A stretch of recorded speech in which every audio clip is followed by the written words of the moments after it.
What's up, guys? So it's your teacher Daskalos, and it's another video on improving your English skills. Now, today I'm going to talk about IELTS and how to get a high score on the IELTS test. Now, what do I mean by the high score? I mean like C1 level or C2.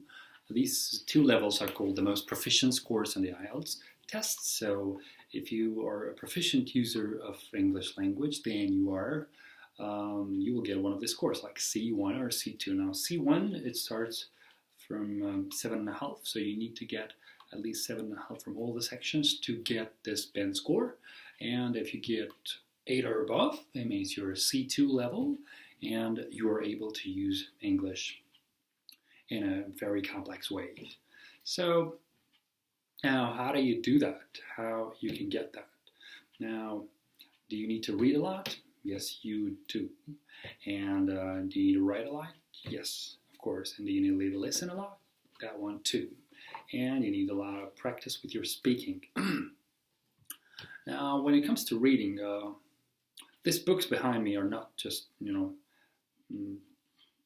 they're not English books, so I'm not reading them, and or at least some of them. I've read some of them. There are some English books, so these books are here just to impress you.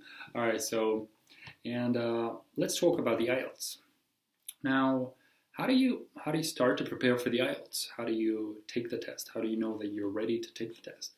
As I mentioned in my previous video when we talked about TOEFL, how to take the TOEFL test, to take the IELTS test or to sit for the test, you need to have at least an advanced level of English. And when you have the advanced level of English, it'll make you like studying for the IELTS a lot easier, and it will take a shorter time. And I believe if you're advanced, if your level is really advanced, and you are able to use like the language in an advanced level as an advanced student, and not only grammar but all the like 4 skills which are essential in every language, and then it will take a shorter time for you to practice for the test and to get ready for the test. Now, I think 1 month or maximum 2 months are ready.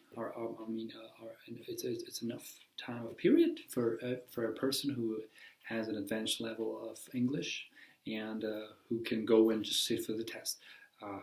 Because remember, you need to know that like IELTS is more about skills, and for each of the sections, those skills are different. So, for instance, like if you're a good speaker of English, it doesn't mean that you also write well in English. So you might be a very good speaker of English, but it doesn't mean that you will get a high score on the writing test, which was in my case.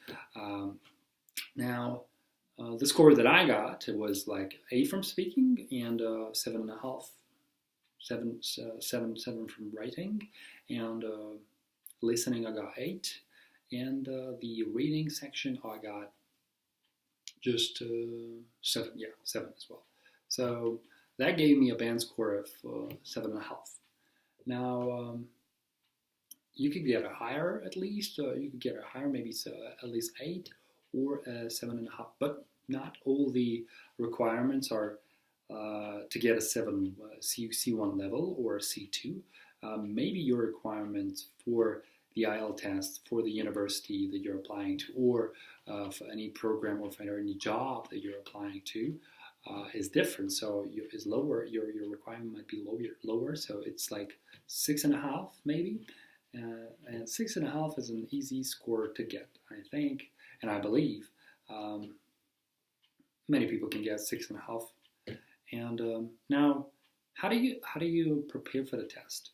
How do you know that your English is advanced enough to study the strategies and to learn the test skills? Now, if you're still like using very basic adjectives like when you're speaking, or like simple vocabulary, like when people ask you how is the weather, you say, oh, it's nice, then you have a problem with your vocabulary. It means you have lack of adjectives to describe things, to talk about things, and you're not quite confident about that.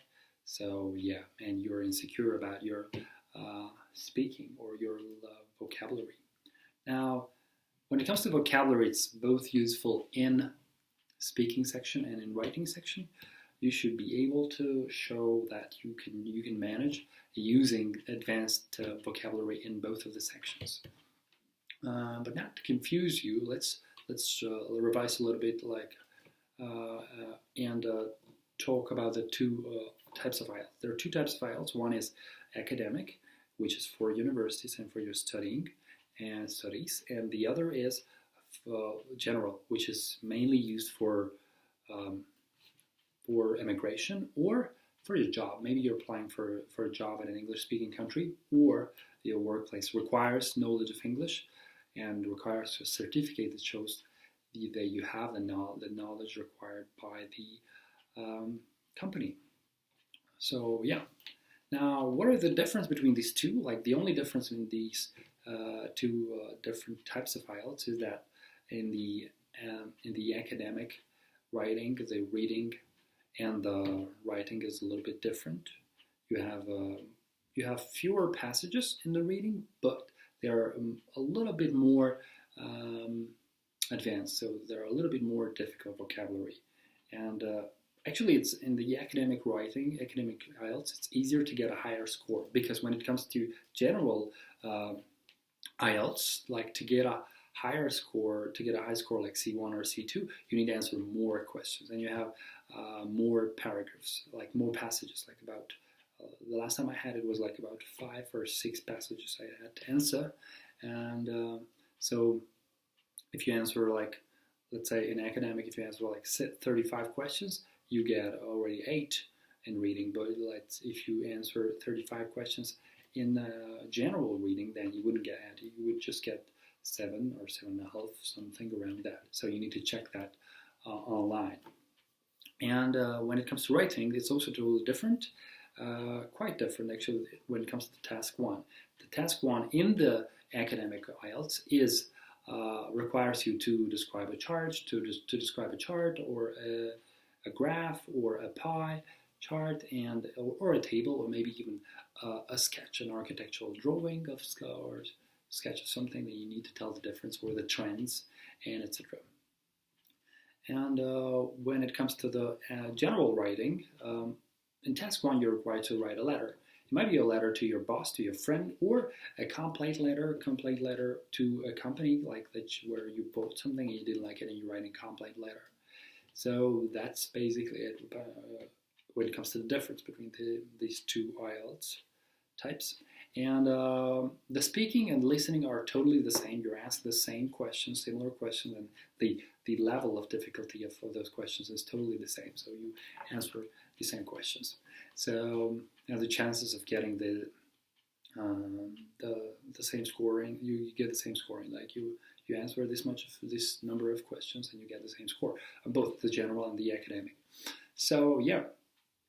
So this is what you need to know to study for the test. And when you're studying for the test, the first thing you need to do is take a mock test, and you need to identify which are your weak points. Maybe you're good at speaking, but you're bad at writing, or maybe both of these sections are good. You're good at, but there is reading and listening, or maybe listening is the only Achilles heel that you have. So you need to fix on that. So you need to work on that. So, and you need to practice a lot. Practice a lot. You need to do a lot of listening. If you want to write well, you need to do a lot of reading as well, because you need to read articles. And when it comes to writing, a lot of teachers previously that I had told me you need to. A lot of tutors for IELTS that I had, they used to tell you need to use academic vocabulary. You cannot use phrasal verbs or idioms in your writing, because that kind of decreases your score. But actually that's not true.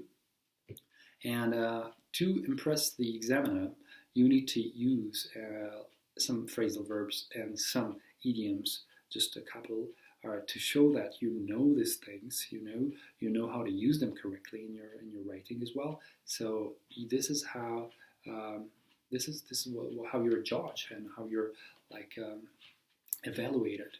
And one thing I learned about the IELTS, like when it comes to task 1 writing and task 2, they're evaluated by totally different people. So your task 1 maybe goes to one examiner, and your task 2 goes to a different examiner.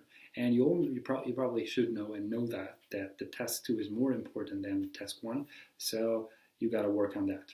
That's basically it. If you have any questions, you can comment below this video, and don't forget to like and subscribe to the channel. All right, see you next time. Bye-bye.